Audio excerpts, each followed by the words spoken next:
Hi, guys. Welcome to Music, Mind, and Wellbeing. Well, I have a treat for you today as we have a connoisseur from the country of Belgium, should I say.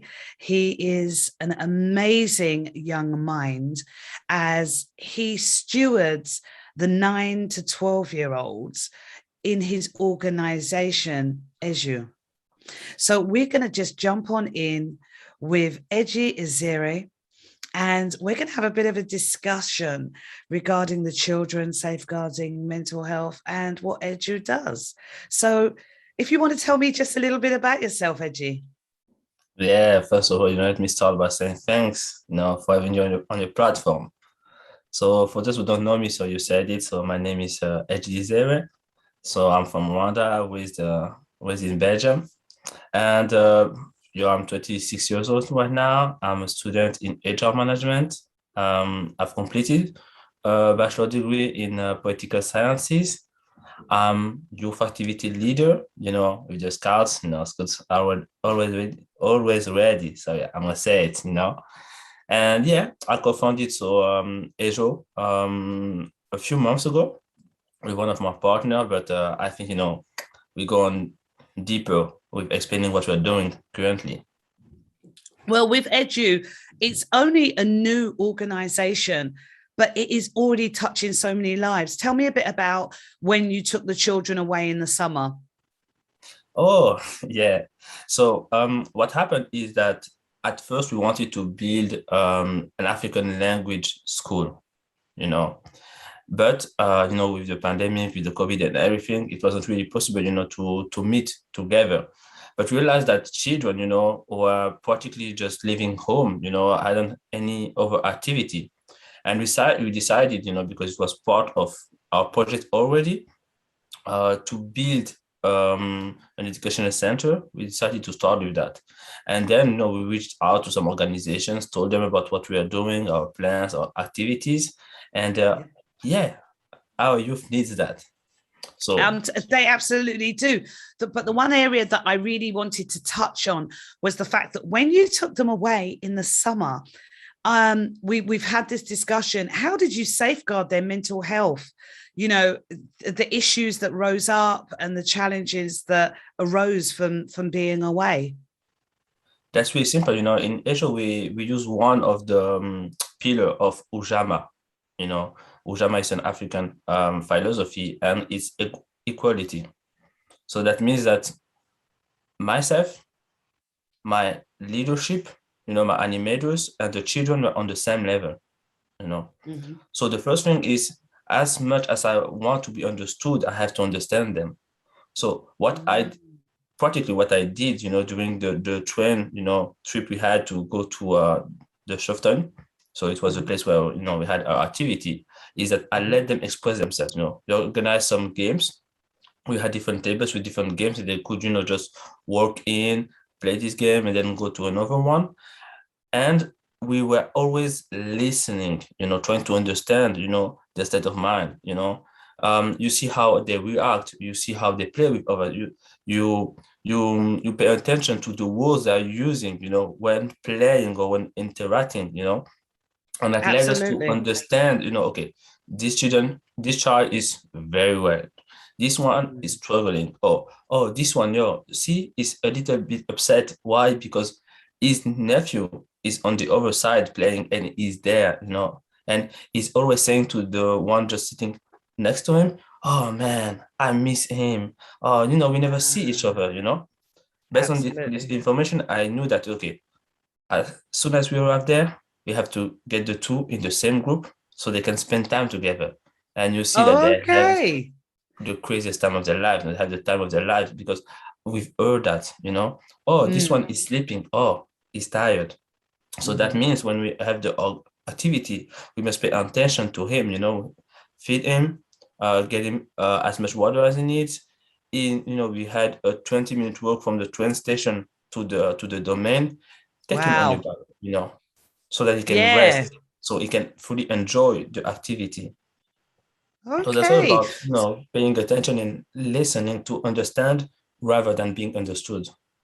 Absolutely. So really and truly, you're really looking after their well-being and making Yes. sure that everything that you do, it really is their foundation of what they can use when they're away. Because if you're listening to their every need, when they go home and somebody's not listening, they're able to communicate even more because you've taught them something that, okay, so you guys are listening, so they've understood that you've heard them, and they're like, oh, you heard what I said, and then they communicate with you even on a higher level.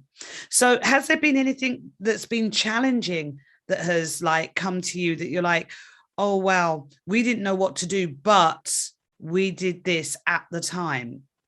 Yeah, there was one. It was his first time coming to our activities, and it didn't like everything we had planned, or what the other children wanted to do. He didn't want to participate in, and was like, I don't want to do something, and it was always just in a negative state of mind. Mm. But I've already had experience with children like that. Even though I didn't have experience with him, but I had experience, with the scouts and other activities I've done in the summer over the last 10 years. So I knew that one way to handle it was to let him by himself, because maybe he doesn't want to participate in what we're doing right now, but sure is the domain is so big, there is something he wants to do, because he came Absolutely. to the activity. He didn't stay home, so he wants to be there. So I just basically Ah. told him, we are in this area. There are several playgrounds, the others are playing there and there. Mm-hmm. I would position myself, in the middle of all the playgrounds, and you can basically do whatever you want to do. He was able to come to you at any time to get that support, even though he was alone. As in, he was not alone. There's obviously other children and people around him, but he was able to be for himself, maybe as an extreme introverted child, and then come to you if need be. So, Yes, and I went to him. And Okay. that's one thing. That's one thing that's really key to the children, because most of the time we tell them to come. Come, I have Yes. something to tell you. I Mm-hmm. went to him, because I wanted to show him you matter. I've noticed, your difference. I've Ah, noticed what you're going for, what I think you're going for. Even though I'm not in your mind, I've seen it, and I want to show you that I care. So all the ah. because when we interact with children, most of the time we put ourselves on a pedestal, and we ask them. So I said, you know what? I'm coming to you. I said, I see you don't want to participate. I don't know what's going on. No, you know what's going on, But see, the group is there, the playgrounds are there.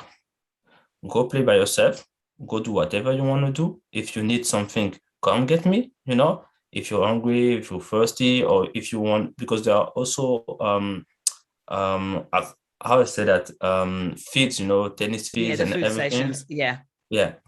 So if you need something, a board or something on authorization, come to me. I position myself in the middle. You can enjoy, but we have 30 minutes. In 30 minutes, everybody comes together and we go to another place. And I just let him do what he does. That's really good because there you're even though the child is an extreme introvert, and you've got on the other end of the spectrum children that are extroverts and stuff. You've learned how to incorporate everybody and protect their wellness, their well-being, and their mental health. And this is really growing Eju. So with all that Eju is doing now, and I know there's growth and expansion, what's the next step for Eju? So the next step is to have more regular activities, organize monthly activities, and also so for the children in Belgium, and have a whole program set up for the year. We've one set up, but now it's time to execute, to implement it.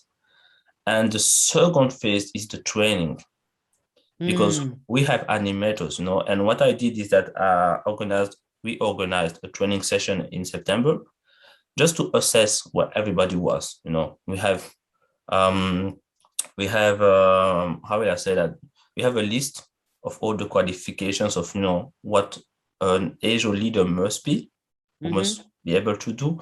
And we assess them, just organize activities, animate us. Awesome. That is awesome. And then based on that, we scheduled formation, in animation, but also in teaching about the African world, being a teacher in African world, So also with the teachers, all the leaders, how are you protecting your wellness and your mental health? Because I know when you do the training sessions, obviously, you're focused on their qualifications and also the skills between interaction between them and the children. But what are you doing also for to make sure you guys are staying well and balanced? And I know you, like, even yourself, you've gone to a counselor and things like that to make sure that you stay well.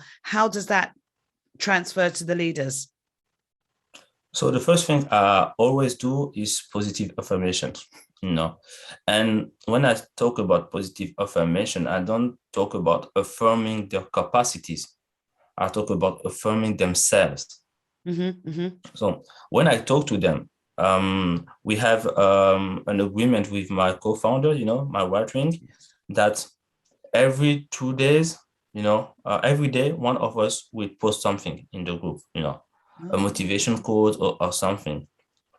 But one thing I always stress is that it's of the utmost importance that we always finish our messages by saying that you matter, we love Absolutely. you. If it, the phrase, I took it from a teacher on TED, African American teacher, who always said that she loved students fearlessly, and that she will always finish announcements by saying, if nobody has told you today, I love you.